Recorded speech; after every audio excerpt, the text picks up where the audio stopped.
From the headquarters of Telesur English in Quito, Ecuador, this is From the South, and I am Soini Gray.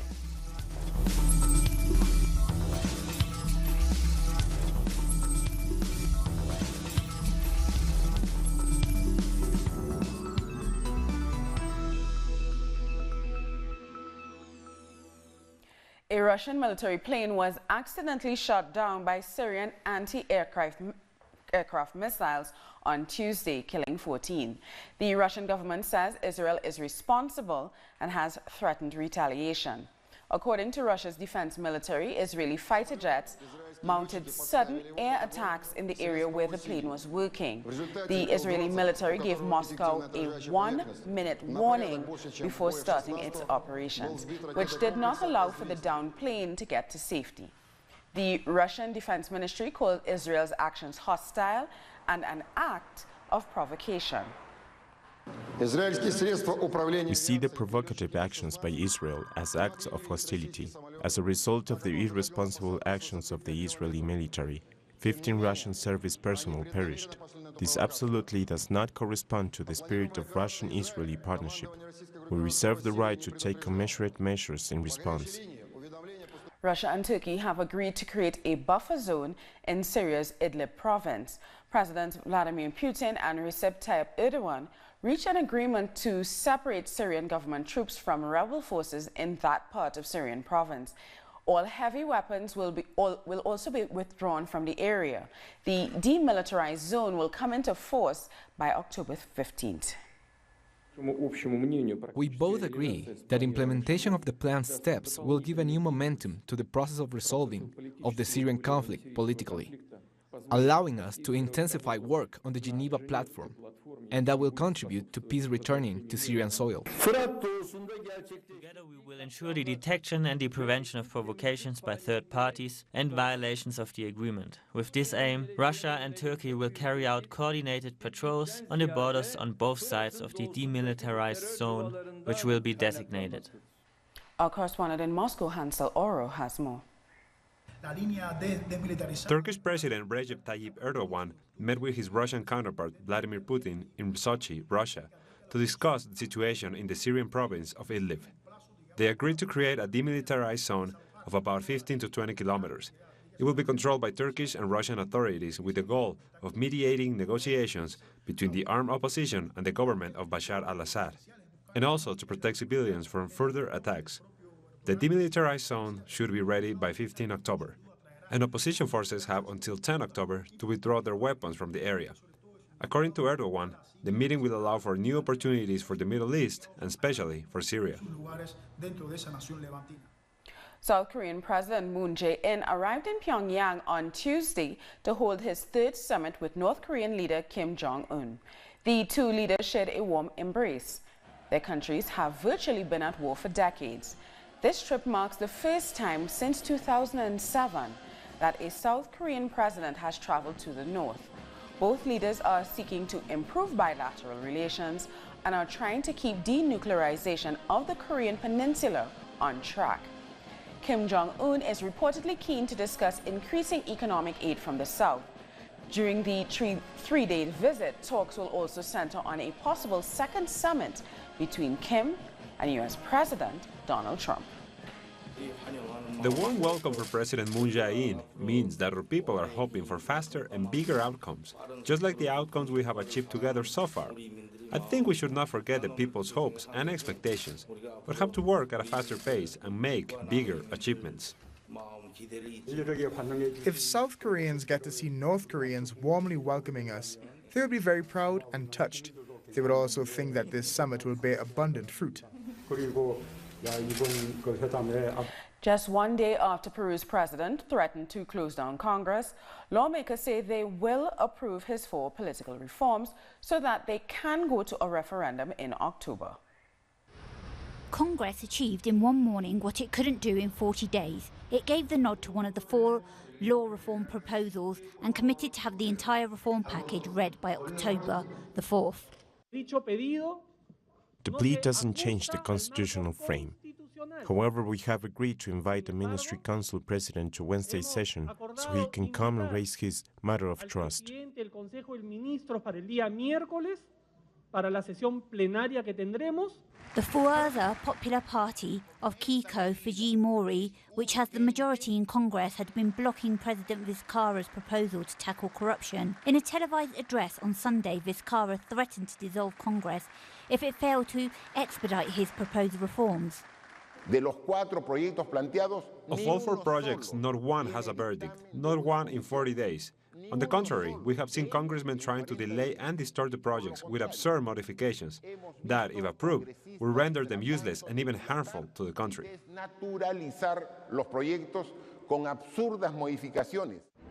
The reforms are proposals that pro-Gurist parties consider necessary but insufficient. This is why we are proposing the country debates important matters. For us, this means a plurinational and popular constitution. For us, the really important issues have to do with the open discussion that the economic chapter must have. The political and justice system reforms are what the people want, particularly in light of a series of corruption scandals involving all government entities and the judiciary. This is why they took to the streets to demand radical change. A court in Argentina has ordered the pre-trial detention of the former president Cristina Fernández de Kirchner. However, she will remain out of jail because of her status as a senator, which grants immunity. The judge accuses Fernández of being involved in a bribery network that allegedly took place during her term in office. However, before any arrest can be made, the Senate would have to vote to lift her immunity. Many believe this is another example of the political persecution of a progressive Latin American leader. Our correspondent in Buenos Aires, Edgardo Esteban, has more on the charges facing Senator Fernández. As we expected, Judge Claudio Bonadío has ordered the preventive detention of the former president and current senator, Cristina Fernández de Kirchner, for her alleged involvement in a bribery scandal. The investigation relates to the so-called notebook scandal. Some businessmen and more than a dozen officials from the government of former President Cristina Fernández have also been named in the case. This is seen as a political persecution against the former president by the justice system, particularly by Judge Bonadío. Senators and political groups have different views on this issue, but it seems there will be no action to lift her immunity until the judge gives a concrete ruling and produces evidence of the accusation he's making. So the current senator, Cristina Fernández de Kirchner, will continue to enjoy her parliamentary privilege. Meanwhile, the president of Bolivia, Evo Morales, is showing his support for Fernández de Kirchner. The president sent out a tweet saying he rejects the judicial harassment against Kirchner. He added that the oligarchy wants to imprison and silence her, but this will not diminish the love of millions who see her as their only hope. The accusations against the former Argentinian leader come as the government of Mauricio Macri presented his 2019 draft budget to the Congress. Macri hopes to achieve a zero deficit by next year in line with the demands of the International Monetary Fund. Following the announcement, the country's currency, the peso, rose slightly. Since April, the country has been engulfed in a currency crisis. The government insists the budget will increase public spending. We want to emphasize that this is an austere budget, but with clear priorities. While primary expenditures increased 24%, social expenditures increased 32%. The investment on social security increased by 35%. Health expenditures increased by 29%, with expenditures on vaccines and medicine increasing some 94% over the year. Time now for a short break. More news in a minute.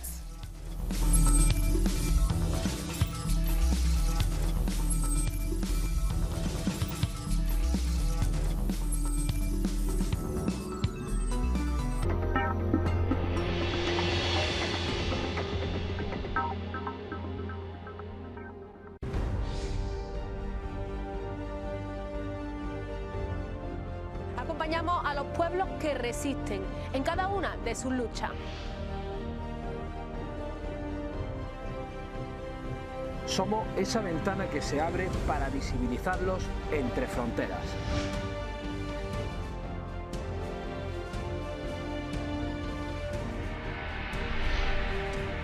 Thursdays, only on Telesur.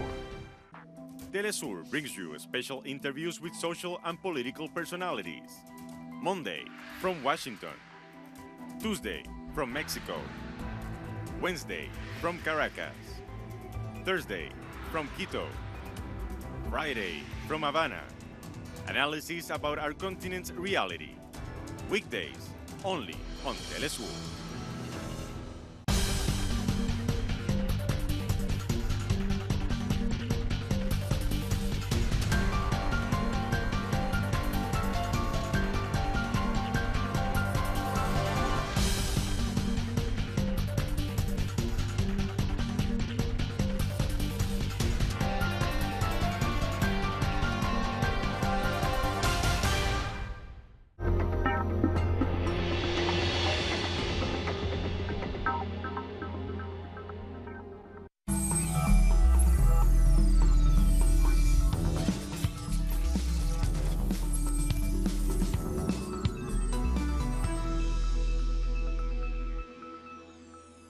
Welcome back.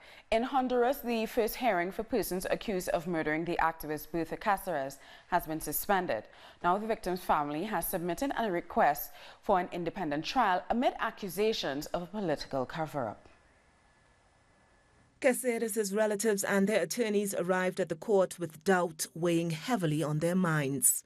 We have information that those judicial orders were not adhered to on several occasions. The family's lawyers submitted a request for the case's dismissal. This caused the suspension of the first public judgment hearing. We have presented a legal challenge to the tribunal. Two are accusing them of breaching their functions because they didn't do anything about the public ministry's failure to give us information. A group of people of the Rio Blanco area, where the energy development company is located, is targeting those who fight for justice for Cáceres. We have presented a legal challenge to the tribunal. Two are accusing them of breaching their functions because they didn't do anything about the public ministry's failure to give us information. Members of Honduras' Council of Popular and Indigenous Organizations, who were led by Berta Cáceres, says they do not trust the legal process. The truth is, we don't expect anything, because we know that this trial has been full of irregularities. We demand the impunity pact that has been plotted here. The hearings won't resume until the court resolves the matter of the application submitted on behalf of Cáceres' relatives. Our correspondent in Tegucigalpa, Gilda Silvestrucci, has more. The public trial against the accused murderers of Berta Cáceres has been suspended. Cáceres' lawyers presented an appeal that shows a number of irregularities made over the 2-year-long investigation.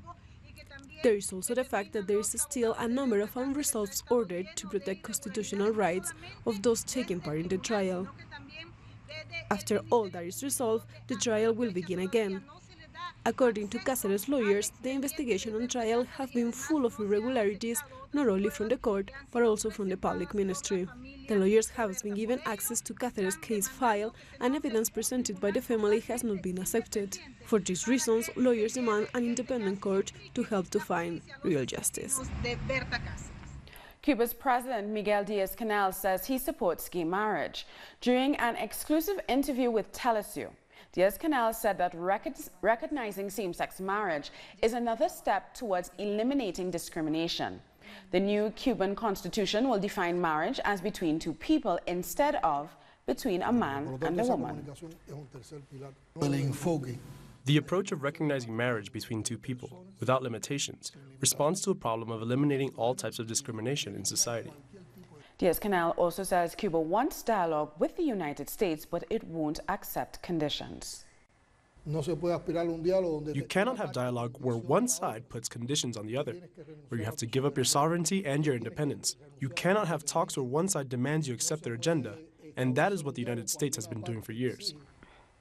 The presidential candidate for the Brazilian Workers' Party, Fernando Haddad, visited former President Lula da Silva in prison. He says Lula is delighted with the way the campaign is proceeding, even though he was barred from standing.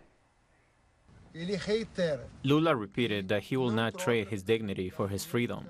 He is convinced that the higher courts in Brazil and international bodies will find him innocent of the charges he was convicted of, because there is no proof. In fact, there isn't evidence that a crime was committed.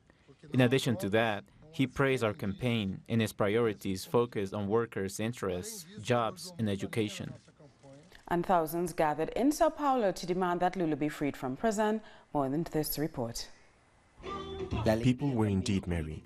They danced and sang together with local musicians. However, their party-like antics have a political side. They took to the streets to demand the release of Lula da Silva after 5 months of imprisonment. It is important to use art for reivindicating our rights because they are taken away from us, even the right of making art. The coup that happened in Brazil was absolutely misogynist. It was against women in presidency, and now we are resisting and re-existing.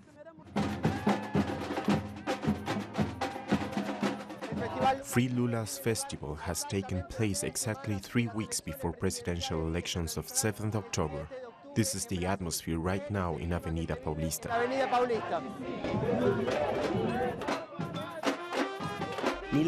Neither the prospect of being fined by Sao Paulo's mayor or the threat of violence could hold back the determination of the Brazilian people who marched to Paulista Avenue.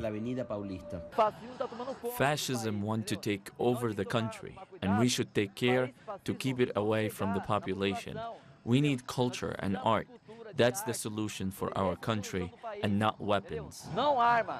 Fernando Haddad, a presidential candidate of the Workers' Party, also took part in the festival. Notably, Paulista Avenue was turned into a strictly pedestrian-only zone with a cycle lane, so it should come as no surprise that the festival took place here. Actually, we did have a candidate who could have won in the first round, but because he was disqualified, we have Lula's candidate. He made Lula's program belonged to his team. He is Fernando Haddad. Our job from now until October 7th is to turn Lula's votes into Haddad's votes.